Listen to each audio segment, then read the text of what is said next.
Bien le bonsoir, mes criminels de guerre ougandais à saveur de marmelade aux apricots. Comment allez-vous? On est présent aujourd'hui pour vous offrir mes analyses et prédictions complètes pour la carte de l'UFC 287 qui a lieu ce samedi soir en direct de Miami et qui met en vedette le deuxième ou le quatrième, ça dépend comment tu vois ça, combat entre Alex Pereira et Israël Adesanya pour la ceinture middleweight de l'UFC. Une carte qui est bien correct, honnêtement. On va se le dire.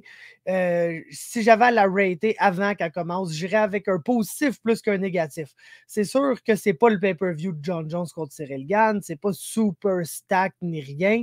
Mais il y a des bons combats. T'sais, des fois, la seule critique que je pourrais avoir, c'est que c'est pas tous les combats qui mènent vraiment à grand-chose. Il y a des combats qui sont plus le fun que meaningful sur cette carte-là. Mais dans le contexte actuel de l'UFC, si au moins on peut avoir des combats le fun, c'est le fun. Pour utiliser un vocabulaire très original ici, là. Si on peut avoir des combats le fun, c'est le fun. Donc, c'est ça qu'on a sur la main card. Les prelims sont pas mauvais. Je suis là pour vous parler de chacun de ces combats-là. En commençant avec le main event de la soirée, bien sûr, Alex Pereira défend son titre pour la première fois, du moins tentera de défendre son titre pour la première fois dans le rematch face à Israël Adesanya, qui est un champion assez dominant pour avoir le droit à un rematch automatique. Je pense que on en a parlé en long et en large après le premier combat, comment la situation est un peu bizarre parce que Israël Adesanya mérite un rematch en termes de. Il est un champion qui a clearé sa division, qui était même rendu à avoir des rematchs contre des gars. Donc, il a mérité, il en a fait amplement pour mériter un rematch automatique, mais la personne contre qui il a perdu, c'est la personne contre qui il perdait pour la troisième fois dans sa carrière de combattant. Première fois en MMA, mais la troisième fois en tout. Alors qu'on le rappelle, les deux se sont affrontés deux fois en kickboxing avant de s'affronter en MMA. Combats qui ont été tous deux remportés par Alex Pereira, 1-2 par décision. Décision un peu controversée. Et le deuxième, par knockout d'Alex Pereira, qui est vraiment un knockout brutal, beaucoup plus brutal que celui du dernier combat, où honnêtement, je pense que je veux pas argue le early stoppage dans ce combat-là, mais c'est un combat de championnat et tout. Je pense que l'arbitre Mark Goddard aurait pu laisser un peu plus de temps à Israël Adesanya de peut-être essayer de faire quelque chose. Peut-être que ça n'aurait rien changé, puis Pereira l'aurait fini quand même par TKO, mais je pense que Adesanya aurait eu le droit d'avoir un peu plus de temps dans ce combat-là. Ceci étant dit, écoutez les chums, on peut en parler longtemps de cette fight-là, mais le bottom line ici, l'analyse, c'est que tu as deux manières de voir ça. La première manière de voir ça, c'est Israël Adesanya, chaque fois qu'il s'est battu contre Alex Pereira, il a bien fait, voire même gagné la majorité des combats, mais le résultat final a toujours été une défaite. Donc, pour cette raison-là, j'ai pas le choix de pick Alex Pereira. L'autre façon de voir ça, c'est Israël Adesanya a pratiquement gagné toutes les minutes de ses combats face à Alex Pereira, sauf quelques rondes dans leur combat de kickboxing, puis peut-être un round dans leur combat de MMA qui n'a pas gagné, mais je pense que tout le monde s'en allait pour dire que c'est probablement 4 rondes à 1 pour Israël Adesanya. Si ce combat-là se rendait à la limite, ça s'est fini au 5e round, donc on n'a pas eu le temps, mais c'est probablement 3-1 pour Israël Adesanya en s'en allant dans le 5e round de ce combat-là face à Alex Pereira. Donc, il a gagné la majorité de ces combats-là, des instants de ces combats-là, même si le résultat n'a jamais été une victoire. Et puis, cette deuxième façon de voir les choses-là, tu pas juste à croire que. Puis qui est d'ailleurs la façon dont je vois ça, là, bien honnêtement. Puis dont les oddsmakers ont l'air de voir ça aussi, puisqu'Adesanya est toujours favori dans ce combat-là.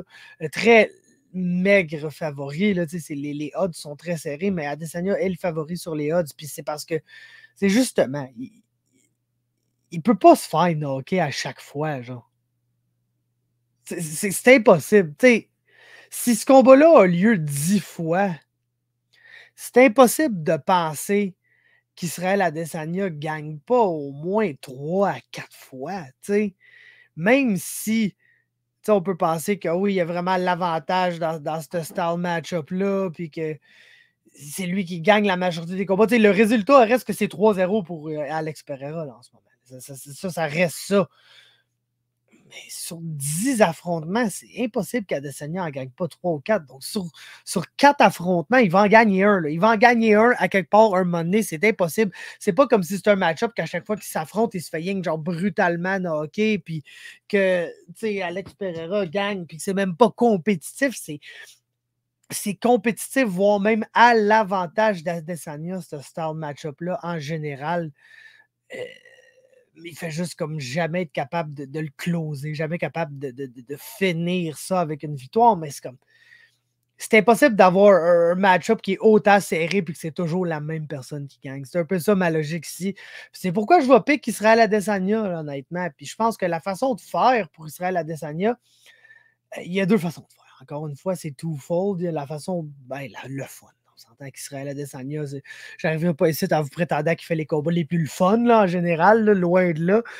Mais on a vu quand il a été agressif. Dans le fond, là, le premier combat, la personne qui gagnait, c'est la personne qui réussit à mettre son adversaire sur le back foot, sur le reculon, puis qui réussissait à être à peu près sur la petite ligne. Vous savez, où il y a l'octogone, puis là, il y a genre une ligne, puis après, il y a comme mettons 3-4 pieds entre cette ligne-là puis la cage. J'ai pas pris mes mesures ni rien, là, mais peut-être plus 2-3 pieds entre cette ligne-là puis la cage. Si Adesanya il est sur la ligne puis Pereira il a son dos sur la cage, c'est là qu'Adesanya il avait le plus de succès dans ce premier combat-là. Même chose pour Pereira. Quand Pereira réussit à être agressif puis à mettre Adesanya sur le back foot puis à le rendre un peu plus hésitant, c'est là qu'il a été capable d'aller chercher ses bons moments dans ce combat-là. Donc, si Adesanya sort agressivement debout dans ce combat-là, je pense que c'est sa manière de gagner, de ne pas laisser le temps à Alex Pereira de faire ses choses, de juste aller de l'avant, lui mettre de la pression constante. Je ne parle pas de devenir un volume striker à la Max Holloway. Ça, c'est la meilleure façon de se laisser ouvert. Il peut rester stratégique comme il est, bien placer ses shots. C'est ça qui fait le mieux, là, ses feintes, ses setups pour placer ses strikes qui sont ses impactful strikes, ses significant strikes. C'est ce qui fait le mieux, Israël Adesanya. C'est beaucoup de servir de kick puis beaucoup de smoke screen pour placer la shot qu'il veut placer au final.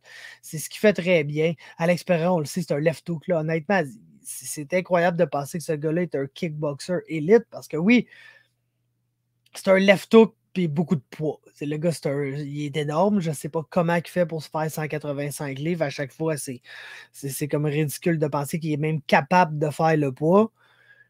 Fait que c'est ça avec le crochet de gauche qui est sa specialty strike qui est capable de set-up super bien puis de passer à peu près n'importe qui avec le succès qu'on lui connaît, la majorité de victoires par knockout dans sa carrière. Donc, il y a cette façon-là, l'agressivité d'Adesanya debout, c'est un peu fight out of character, là, on s'entend. Adesanya est plus laid back, sans me vouloir le dire dans les entrevues un peu avant ce combat-là, par exemple, qu'il veut être plus agressif dans ce combat-là, qu'il ne veut pas laisser le temps à Pereira de se settle dans son fight. Donc, c'est encourageant de l'entendre dire ça. On le sait que souvent, entre ce qu'Israël Adesanya dit et Israël Adesanya fait, c'est deux choses complètement. Donc, on va voir en tout dans le combat. Puis honnêtement, le gros elephant in the room ici, parce que c'est arrivé dans le premier combat, c'est le grappling. Les deux se sont takedown. Puis honnêtement, c'est Pereira qui a été le premier à initier un takedown puis à réussir un takedown sur Adesanya. Puis on se disait, hey, tu sais, il est vraiment gros, c'est un weight bully, donc s'il est capable de l'amener au sol, puis il va sûrement être capable de rester sur le top comme Jan Blachowicz a été en mesure de faire. Puis ça n'a pas vraiment été le cas, honnêtement. Adesanya a quand même été capable de se relever assez facilement, de ne pas trop encaisser de dommages au sol. Puis ça, un coup que c'est Pereira qui a lancé l'attaque de grappling, c'est comme si all bets étaient open à ce niveau-là. Puis on a vu Adesanya gagner des rounds en allant chercher des late takedowns puis en ayant du contrôle au sol. Puis honnêtement, quand Adesanya était sur le top, il avait l'air d'avoir l'avantage au sol sur Alex Pereira. Donc ça a peut-être ouvert une petite lumière à quelque part qui se disait, hey, je pourrais juste arriver puis devenir un lutteur dans ce combat-là, puis probablement être capable de lander un takedown par round, puis peut-être pas garder Pereira à terre pour tout le round, mais le garder là assez longtemps pour que ça soit ça la différence dans un round qui a été serré debout. Puis, je pense qu'il y a des chances qu'Adesanya fasse ça, honnêtement. Je ne sais pas si ça va être au déficit du spectacle, parce que c'est sûr que quand tu as deux kickboxers élites qui se mettent à stake down, c'est pas nécessairement ça qu'on veut voir. Mais écoute, regarde, il faut qu'il gagne ce combat-là là, de coûte que coûte. Israël Adesanya, déjà un des meilleurs middleweight de l'histoire de l'UFC. C'est un combattant qui a quand même un legacy assez solide, même si ça fait pas si longtemps qu'il est là. Mais ça va être un gros hit sur son legacy s'il n'est pas capable de battre Pereira au moins une fois en 4 combats. Donc, j'ai Adesanya ici, j'ai Adesanya. Et ça nous mène à notre co-main event. Et puis ça, là, c'est le thème de la carte, c'est à peu près ça. Soit que tu as des combats très difficiles à prédire, très difficiles à pick un winner, ou tu as des combats très faciles à pick. Il n'y a pas vraiment de milieu. Il n'y a pas vraiment de combat où tu es genre, je pique ce gars-là de façon assez confortable, mais j'ai une petite hésitation quand même, mais tu sais, assez confortable. Tu n'as pas ça. C'est soit je pique 100% ce gars-là et je serais extrêmement surpris qu'il perde, ou c'est j'ai vraiment aucune idée des deux. Je vais faire un pick, mais c'est comme 50-50 dans ma tête. Le main event, je pique Adesanya, mais on l'a vu perdre 3 fois face à l'expérience. Donc, c'est vraiment un pick qui est 50-50. Ici, c'est pas le cas. C'est pas le cas pour 2 raisons. La première raison, c'est que Jorge Masvidal, autant qu'il était un fighter efficace, on dirait que son... Y a-tu vraiment, d'ailleurs, parenthèse, y a-tu un fighter qui a eu un rise to fame suivi d'un downfall plus précipité que Jorge Masvidal?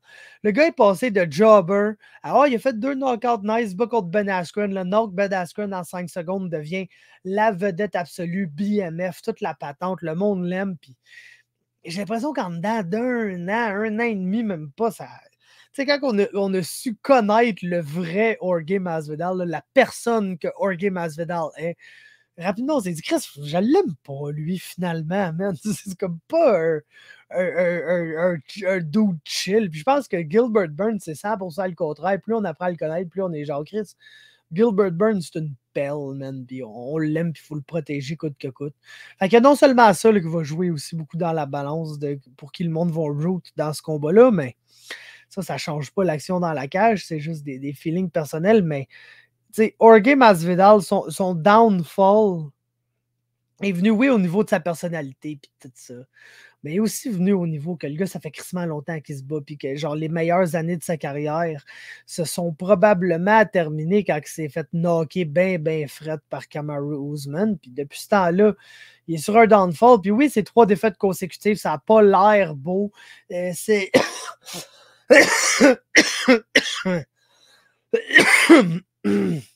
C'est contre Usman 2 fois, puis Colby, par exemple. Fait qu'il faut quand même mettre des breaks là-dessus. Gilbert reste un top 5 welterweight. Masvidal, où je voulais en venir avec mon point avant de faire une parenthèse, c'est que depuis son knockout contre Ben Askren, est devenu vraiment moins efficace comme fighter. Parce qu'il semble plus chercher le knockout. On dirait que c'est un gars qui joue à Call of Duty qui veut faire des trick shots. Là. Il veut juste faire des 360 no-scope kill avec son sniper, puis rien d'autre. Fait que son kill-death ratio sera pas super bon à la fin, tu comprends? Parce que le gars, il cherche juste les kills impossibles, les shots impossibles pour les gros crises de knockout, puis il est rendu moins efficace à cause de ça. Déjà que c'était pas un spécialiste pour gagner des rounds, c'était pas mal l'histoire de sa carrière avant ça, là, de toujours perdre des split decisions où il était très compétitif, mais qu'on dirait que comme à la fin, t'es genre, Masvidal l'a bien fait, mais est-ce que je peux vraiment lui donner le combat? C'était déjà un peu ça sa gimmick, fait que le fait qu'il croit de plus en plus en son knockout power, puis que oui, quand il gagne, il va chercher le knockout dans ses derniers combats, mais c'est quand ça? Ça fait un petit bout. Ça commence à faire un petit bout. Fait que il y a ça, puis il y a le fait que Gilbert Burns dans ses derniers combats semble être de plus en plus enclin à grapple.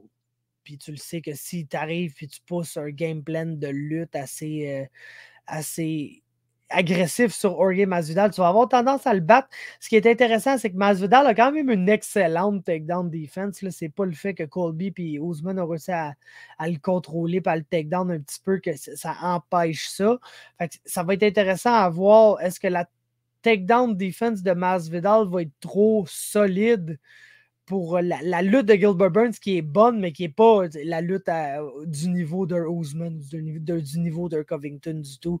Donc ça, c'est quand même la petite question intéressante dans ce combat-là, mais je pense que même si ce combat-là reste debout, le fait que Masvidal cherche le kill shot, oui, c'est sûr que Gilbert Burns, s'il y a une affaire qui est sa grosse flaw, c'est que c'est pas le combattant avec le meilleur menton.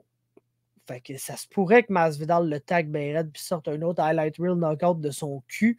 Mais honnêtement, c'est tous les signes pointent à une victoire assez simple de Gilbert Burns dans ce combat-là. Puis je vais le pick par décision parce que Masvidal reste fucking difficile à finir en général. Mais ouais, Gilbert Burns va gagner ce combat-là, les chums. Ensuite, on retombe dans la catégorie très difficile à pick. Rob Font, Adrian Yanez. Il y en a une couple de combats sur cette carte-là que c'est comme, je ne veux pas dire prospect contre vétéran parce que c'est pas vraiment le cas. Là. Surtout Chris Curtis contre Kelvin Gastelum. Considérant que Gastelum est plus jeune que Chris Curtis, mais que c'est Gastelum qu'on voit comme le vétéran, puis Curtis comme le plus nouveau fighter, même s'il a combattu une carrière et demie avant de se rendre à l'UFC, ce dude-là. Il a genre 38 pro fights. C'est deux vétérans, mais c'est comme un combattant plus nouveau en termes d'UFC contre un combattant que ça fait longtemps qu'il est là pour des rankings. C'est ça qu'on a comme match-up sur cette carte-là beaucoup. Puis il y en a qui sont plus durs à pick que d'autres. Puis celui-là, Rob Font contre Yanez, il l'est. Parce qu'honnêtement, je ne sais pas pourquoi, mais built-in dans moi, là, j'ai des doutes contre tous les fighters qui ont le genre de Conor McGregor / Sean O'Malley style of fight. Puis Adrian Yanez, c'est exactement ça qui est. C'est un bon boxeur. Je pense...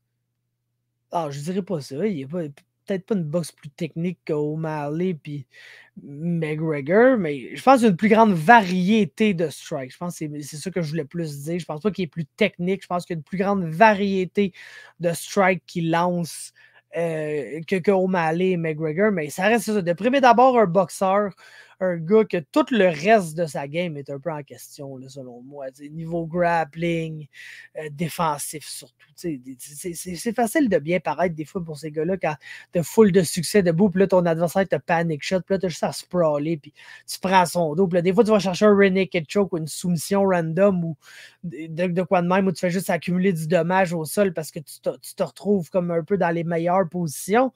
Mais quand ton adversaire commence à te shooter, puis commence à essayer de te grapple, puis commence à faire ces affaires-là, comment défensivement tu réagis à ces choses-là? C'est ça qui est un peu non testé, selon moi, chez Adrian Yanez. Donc, tu sais, c'est dur à pick parce que Rob Font, c'est un autre fighter que t'es genre, mais est-ce que tu sais, j'ai envie de pick Rob Font aujourd'hui sur une séquence de défaites? Tu sais, c'est un peu dur, mais encore une fois, Rob Font a perdu contre José Aldo puis contre Chito Vera. Contre Chito Vera, il l'a outstriké 6 contre 1.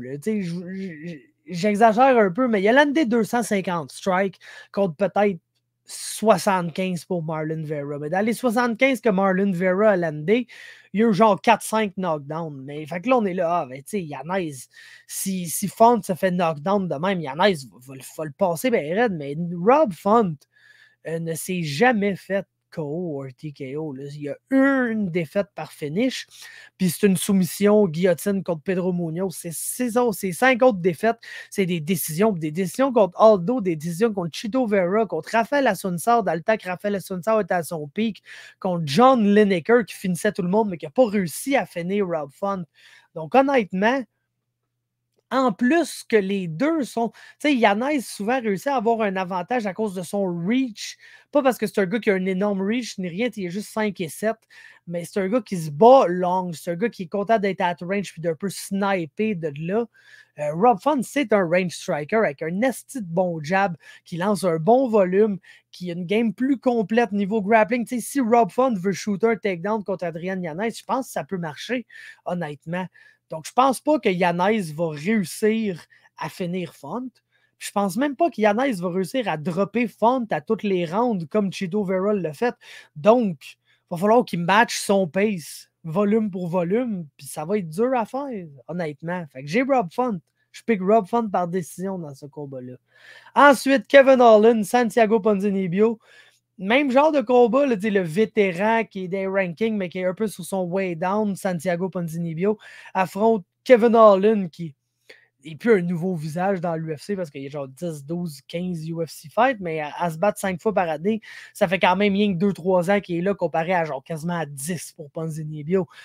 Donc, encore une fois, là, est-ce que le plus jeune combattant UFC va réussir à voler le ranking spot du plus vieux combattant? Puis ici, je pense que oui, là, honnêtement, parce que Kevin Holland est assez puissant à welterweight, puis Santiago Ponzinibbio montre qu'il y a encore toute genre la hargne puis le courage qui faisait de lui Santiago Ponzinibbio, mais la durabilité puis la rapidité, ça a tout baissé d'une mini-coche, ce qui fait que il se retrouve à être compétitif. Tu sais, c'est plus le Santiago Ponzinibbio qui a stall sur Neil Magny puis qui l'a complètement défoncé. C'est rendu quelqu'un qui est compétitif contre des fighters qui sont plus nécessairement là, highly ranked ni rien. On parle de, tu sais, même Miguel Baeza, oui, il a réussi à le finir, mais ça a été toute une guerre, ce combat-là. Alex Morono, même affaire, il perdait contre Morono avant de, boum, le finir out of nowhere au 3e round. Perd contre Michel Pereira, contre Li Jingliang, perd contre Jeff Neal. Donc, tu sais, il est encore capable de gagner, là, visiblement. C'est ça qu'il est en mesure de faire, mais je ne sais pas si tu as envie de te retrouver comme au bout de la reach de Kevin Holland qui va avoir comme un reach de 81 pouces. Là. Kevin Holland, autant, c'est un esti de welterweight monstrueux. Là. C'est pas le plus gros des welterweight, c'est pas le plus gros des middleweight, mais c'est un welterweight monstrueux, 6 pieds 3, 81 pouces de reach. Ponzinibbio qui est un bon welterweight, a 73 pouces de reach. Là. Ça fait un esti de différence, 8 pouces de reach, quand Kevin Holland, un peu à l'image de Adrian Yanez, va essayer de se retrouver à range puis de sniper son adversaire. Puis il y a un adversaire qui, comme je l'ai dit, de moins en moins rapide et de plus en plus genre touchable / c'est possible d'y faire mal. Donc, honnêtement, j'ai pas le choix de pick Kevin Holland ici, les chums, probablement par TKO. Ça nous mène à un combat vraiment pas dur à pick. Raul Rosas, Christian Rodriguez, squash match en théorie. Ça pourrait être intéressant si Rodriguez veut se battre debout. Moi, Rosas veut se battre debout dans ce combat-là. Tu sais, il a 18 ans, puis il a vraiment la confiance d'un jeune de 18 ans. Puis un moment donné, ça va le bite in the ass assez solide parce qu'il se bat à 135 livres, le jeune. Puis oui, il a tout le potentiel puis le talent du monde, mais tu peux pas être hyper confiant comme ça sans qu'il t'arrive des scénarios Peter Yan-esque un jour dans ta carrière. Rodriguez, c'est pas le gars pour ça, par exemple. Je pense que s'il échange debout, ça peut être un combat intéressant. À la seconde près que Raul Rosas va l'ender takedown, ça va être le jour et la nuit, la différence de niveau entre ces deux gars. Là, puis pour cette raison-là, je pense que Rosas va probablement le soumettre au premier ou au 2e round. Ensuite, Chris Curtis, Kelvin Gastelum. Hostie que c'est middleweight, cette fight-là, les chums. Man. Que dire là-dessus?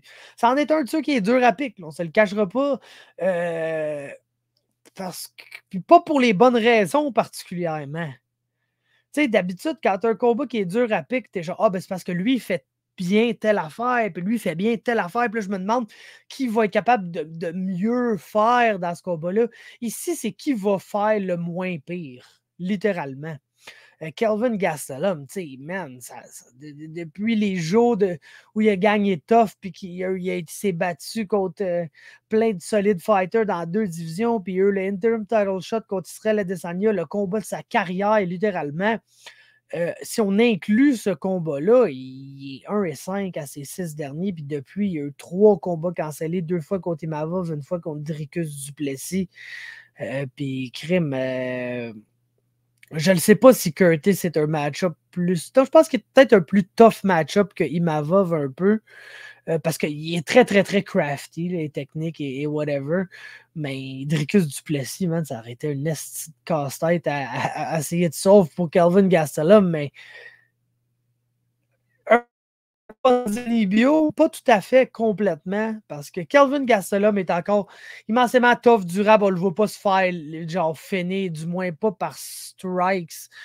Pas en tout. Il s'est fait soumettre par Jack Hermanson, il s'était fait soumettre par Chris Weidman plus tôt dans sa carrière, mais à part de ça, toutes des décisions. C'est pas un gars qui se fait TKO. Il a été immensément tough, peut manger. Écoute, c'est probablement fait TKO 2-3 fois par Israel Adesanya, puis il est encore là, à vouloir manger plus de shots, puis à vouloir se battre dans ce combat-là. Donc, c'est pas la toughness et la durabilité qui manque, mais on dirait que lui aussi, il a comme ralenti d'une petite coche.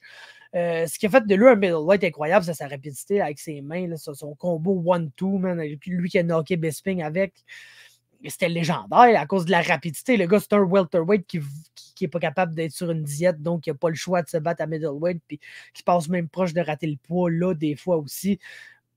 Mais malgré le fait qu'il a juste 31 ou 32 ans, on dirait que ça a ralenti un peu dans ses derniers combats, puis ça a fait qu'il s'est un peu plus tourné vers sa lutte, mais sa lutte moins efficace un peu à middleweight parce qu'il est un peu plus petit, donc ça donne des combats où il est beaucoup dans le clinch, essaie de travailler du clinch, le strike un peu moins, ça donne des combats vraiment moins intéressants, puis où il y a des succès plus mitigés, puis honnêtement, c'est comme, je le trosse pas, puis je le piquerai pas contre Chris Curtis, puis ça me fait mal un peu parce que je ne trust pas vraiment Chris Curtis non plus. Puis pas pour les mêmes raisons.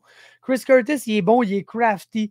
C'est un gars qui a de la misère à win des rounds un peu. Il n'y a pas un round winning style, mais c'est un bon boxeur. Tu vois que c'est un gars qui a vu toutes les situations. Il est habitué de se faire genre courir après dans le gym par des battes de baseball. Par Sean Strickland qui a des battes de baseball puis tout là.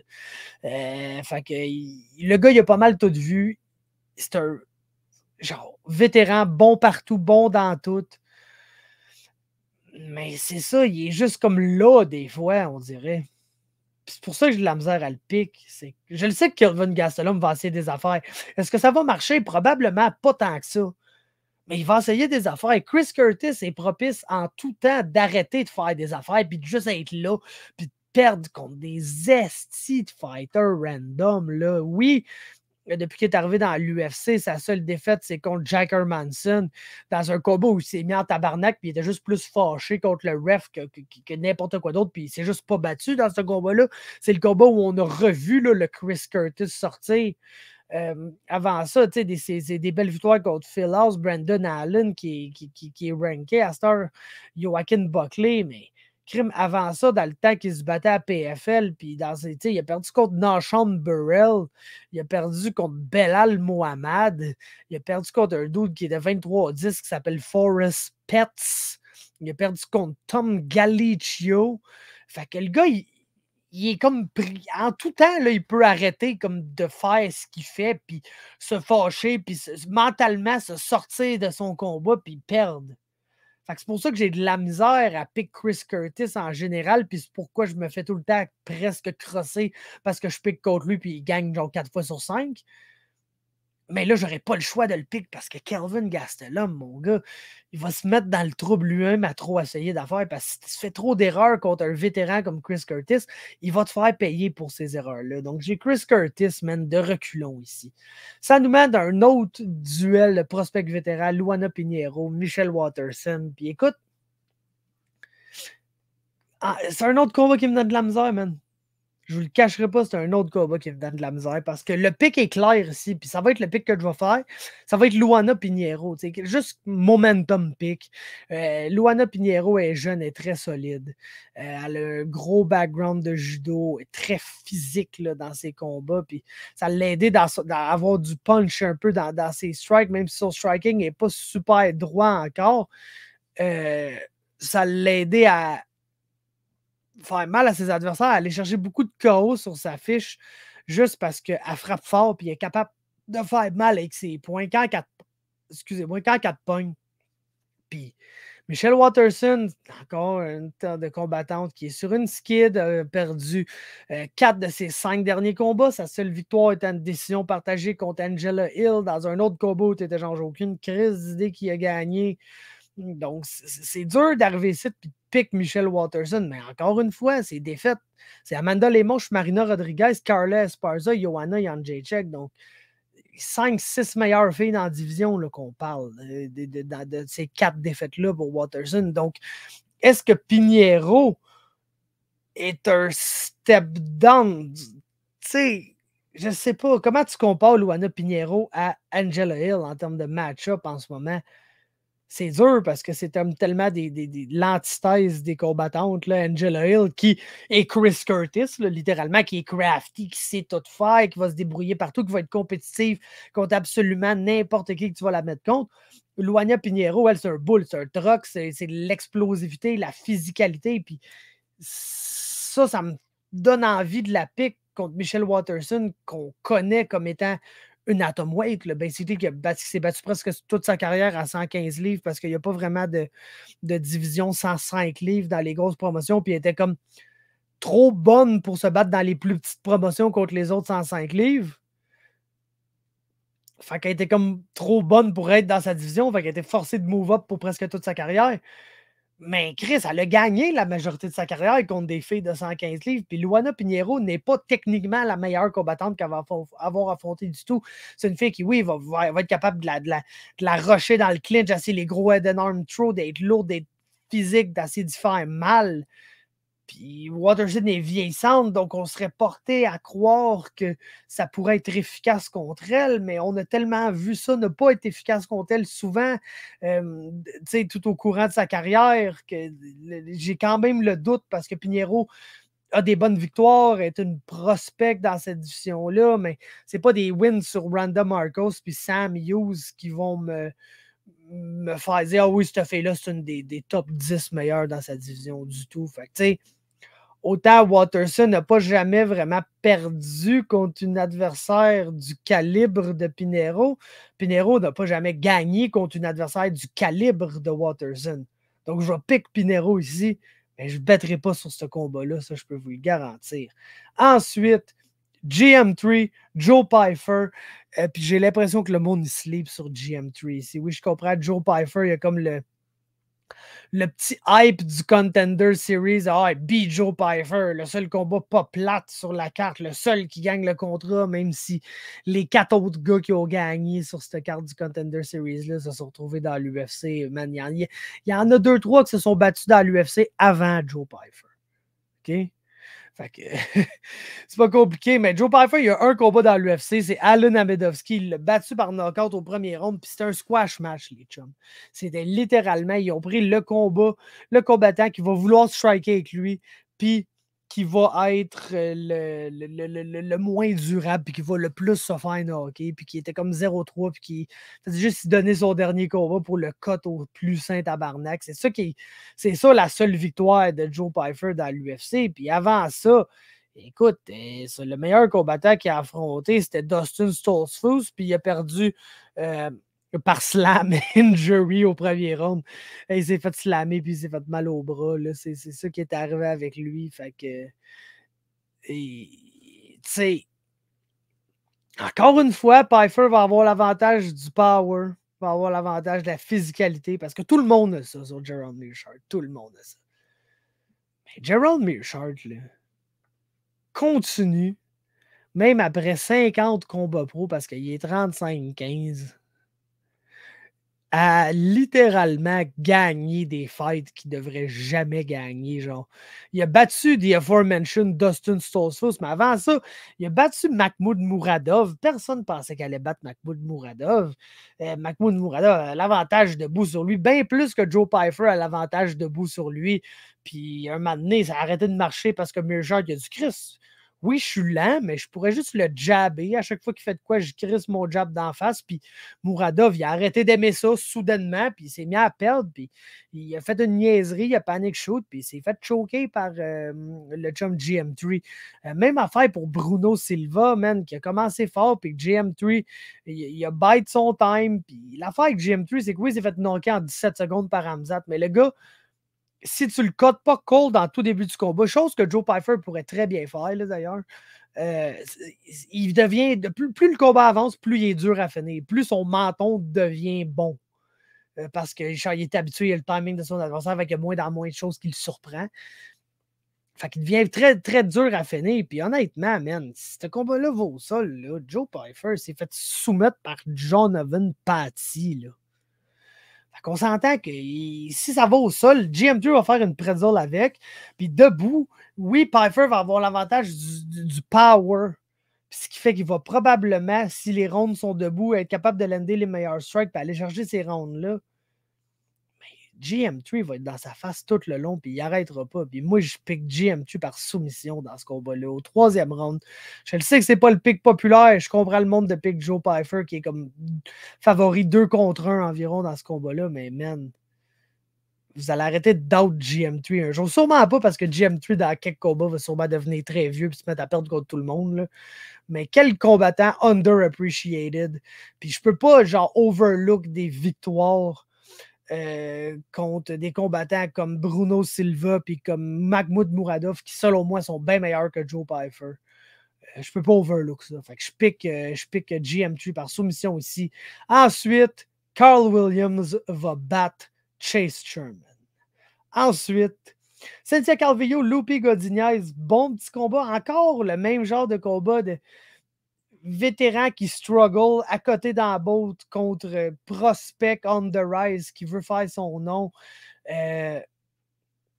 Puis tu sais, je pense que si Cynthia Calvillo avait gagné un combat récemment, il y aurait beaucoup plus de monde qui appliquerait ici. Parce que c'est pas une mauvaise boxeuse, elle est explosive, c'est une bonne athlète, elle a un bon grappling, excellente backtakers. Bonne submission game, on dirait que malheureusement, elle a oublié ça, puis c'est ça qui a fait que c'est rendu comme c'est rendu malheureusement une boxeuse hésitante qui a plus sa confiance, puis qui veut plus vraiment grapple, puis grapple, c'est la meilleure affaire qu'elle faisait, puis là, elle le fait rien que plus. Fait qu'elle se retrouve dans des combats serrés, puis quand t'es hésitant, puis t'es plus full confiance en toi, être dans des combats que tu gagnes pas nécessairement, qui sont serrés, puis t'es genre jamais sûr de c'est quoi les scores, ça t'aide pas à être en confiance, puis à avoir des meilleurs résultats. J'ai aimé ce que j'ai vu, par exemple, dans son dernier combat, où elle a perdu par split décision contre Nina Nunes, mais elle s'est un peu fait crosser là, dans ce combat-là. Je pense surtout que Nunes s'est comme pris sa retraite après. C'est vraiment une solide performance de sa part. Je pense un bon rebound à partir de ses derniers combats. Puis Lupi, c'est un peu le contraire. Elle avait perdu, oui, contre Luana Carolina, genre sur quelques jours de notice, genre 5-6 jours de notice. Elle s'était battue une semaine, la semaine d'après, elle a pris un combat à 125 livres. Là, elle s'est rendu compte que la différence de poids était un peu fucked up. Fait qu'elle a repris un combat le mois plus tard contre Loma Lookbounmi. Elle a gagné. Après, elle a battu Ariane Carnelossi. Très impressionnante performance. Puis là, elle s'est pointée contre Angela Hill dans un combat pour être rankée. Puis elle n'a pas été capable de l'amener au sol. Puis ça a fait qu'elle s'est un peu faite en haute classe dans ce combat-là. Puis on dirait que plus j'en parle, plus on dirait que je vais changer mon pick, man. Ça me fait peur un peu. Parce que oui, je m'en venais pick Lupi ici, mais c'est vrai que Lupi, s'il n'est pas en mesure de take down ses adversaires, c'est rare qu'elle gagne ses combats. Genre, elle n'est pas assez confiante dans son striking. Son striking mène à ses takedowns à tempo, mène à sa glitch game qui mène à ses takedowns. Puis à partir de là, c'est là que Lupi a thrive dans ses combats. Puis je pense que Calvillo est peut-être une assez bonne lutteuse pour empêcher ça. Hey, check ça, man. Je vais pick Cynthia Calvillo, man. Fuck that. C'est ça que je vais faire. Ça me fait mal au cœur un peu, mais c'est ça que je vais faire. Je vais pick Cynthia Calvillo dans ce combat-là parce que je pense que ce qu'elle a montré dans son dernier combat est encourageant. Je pense que Lupi Godinez va avoir beaucoup de la misère à l'amener au sol.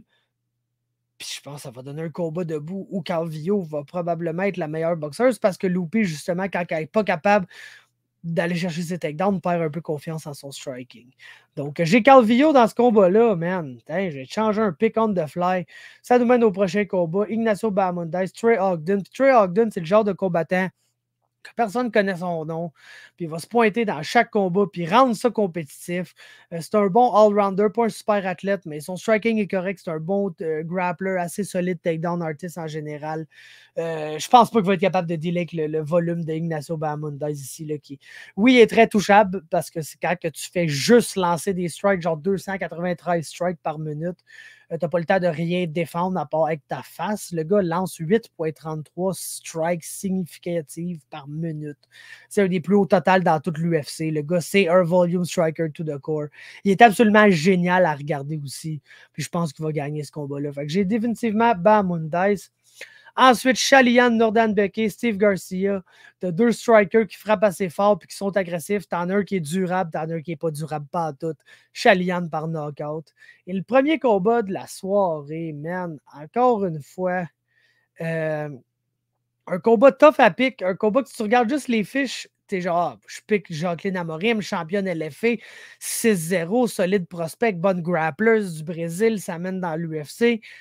Face à Sam Hughes qui est 7-5, qui a perdu son dernier combat, qui est 2-4 dans l'UFC. Donc, tu sais, le match-up, la trajectoire a l'air assez claire, mais quand tu regardes le match-up, tu te rends compte que Jacqueline Amorim, à part être une control grappler, est pas grand-chose, honnêtement.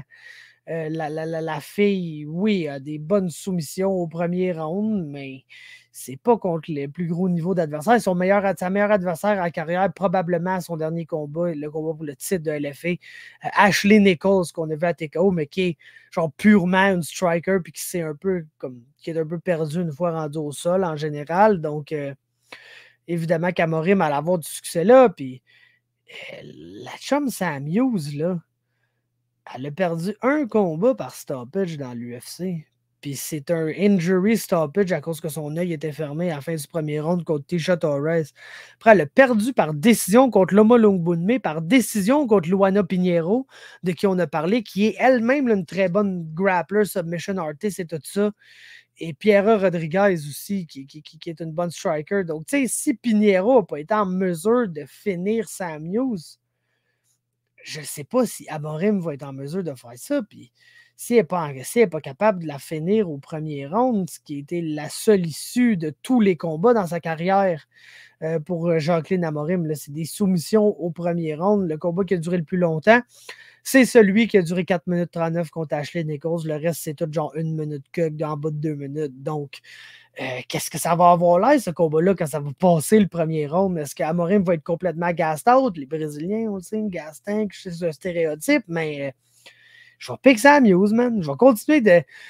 Anyway, je suis down dans le pool un peu. Là. Fait qu'il faut que je pick une coupe d'underdog que personne ne va pick en espérant qu'il y en ait une coupe qui cache, que je puisse aller rechercher une coupe de points là, de faveur sur les meneurs. Fait que c'est ça ma strat. Je pick une coupe d'underdog ici, Sam Hughes par décision. Et mon choix. Et ça conclut, les chums, mes analyses et prédictions complètes pour l'UFC 287, Pereira, Adesanya 2 et ou 4. Si vous avez apprécié, laissez-moi un like. Sinon, ben, laissez-moi un like pareil. Abonnez-vous. Puis c'est ça, les chums. Merci d'avoir été à l'écoute.